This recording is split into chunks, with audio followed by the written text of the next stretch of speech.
Chào các bạn, đây là thiết bị của nhà Hukan, một máy mài, máy cắt sắt cầm tay, dùng pin rất là tiện lợi, được thiết kế với vỏ bọc chống sốc, nó xài motor không trôi than, rất là bền nha mọi người. Máy này dùng cho gia đình rất là ok luôn.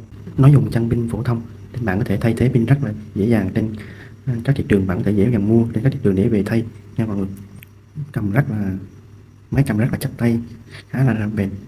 Bạn nên cần có một máy này trong gia đình để hỗ trợ các bạn trong công việc sửa chữa, cải tạo nhà.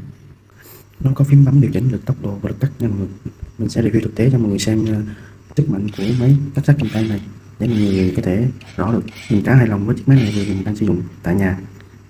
Rồi mọi người có nhu cầu thì mọi người vào link bên dưới